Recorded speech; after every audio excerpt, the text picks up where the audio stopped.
All right, I'm going to continue with Super Fudge today. The last time we read, we had just been introduced to Daniel, Fudge's friend, so we're going to continue with that. On the same day that Daniel was eating his tuna fish sandwich without onions, peas, lima beans, or crust, Tootsie learned to crawl. 1 minute she was just rocking back and forth on all fours, and the next minute she was moving across the floor. Mom ran to get Dad, and he raced upstairs for the camera. And for the rest of the day, we took home movies. Tootsie was the star. Only Daniel was unimpressed. "All babies crawl," he said. After a week of crawling, Tootsie became an expert. She could move so fast it was hard to keep up with her. Not only that, but she learned to pull herself up to a standing position. You couldn't leave anything around anymore. Whatever she found went straight in her mouth. And she found everything, from crayons to spools of thread, from Lego toys to Dad's notebook. She chewed up 3 pages of his notes one afternoon, and it took Dad all night to try to glue them back together. Mom and Dad decided to baby-proof the house. They removed everything that Tootsie could possibly reach. Tootsie was very pleased with herself. She said, "Ooga bafam foom." Turtle learned to crawl too. He'd move across the floor flat on his belly, and Tootsie would chase him laughing. Turtle and Tootsie were friends. I kept the door to my room closed at all times. I wasn't taking any chances. Dad put up a gate at the top of the stairs and another at the bottom. You had to be careful not to step on Tootsie. She was almost always underfoot. "Put her in the playpen," Fudge wailed one day after she got into his Legos and scattered them. "She needs the freedom to explore," Dad explained. "Well, too bad if she gets in my way," Fudge said. "She'll just have to learn that I'm her big brother." And clunk, he stepped on her arm and Tootsie screamed. On the following Saturday, Jimmy Fargo came to visit. "Wow, I can't believe how much the baby's grown," he said when he saw Tootsie racing across the living room floor.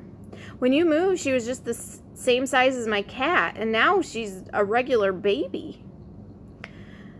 "Pura, pura," Tootsie said, pulling herself up on my legs. "What's she saying?" Jimmy asked. "Nothing, just baby talk," I told him.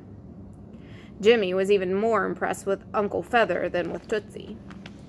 "Wow, that's some bird," Jimmy said. "He speaks French," I told Jimmy. "Say bonjour." "Bonjour, birdie," Jimmy said. "Bonjour, stupid," Uncle Feather answered. I laughed. Jimmy didn't. "Hey, turkey brain, my name's Jimmy. Can you say that? Jimmy." "Say that, say that." "No, it's Jimmy."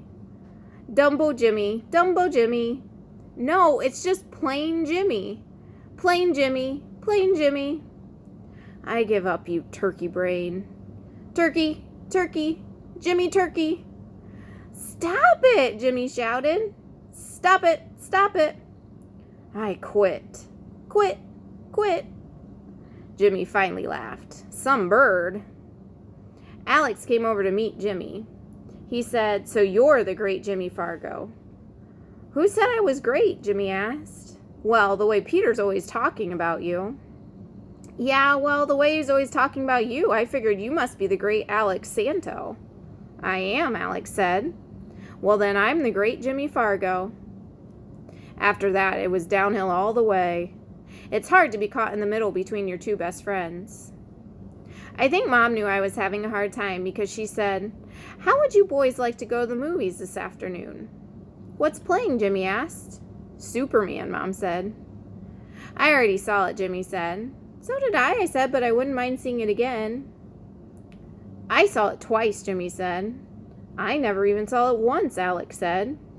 "It was better the second time," Jimmy said. "And I bet it'll still be better the third time," Mom said. "Okay," Jimmy said, "I'll go." He bent down to tie his shoelaces. "Wonderful, and the 3 of you can take Fudge and Daniel." I had a quick conference with Alex and Jimmy. "I don't care if Fudge comes with us as long as I don't have to sit next to him," Jimmy said. "Same for me," Alex said, "and I won't sit next to the other one either. The other one's weird." "Same for me," Jimmy said. I went back to Mom. "Okay, we'll take them, but we won't sit next to them." That's reasonable, Mom said. It's a deal, I told Alex and Jimmy. All right, we are going to stop there.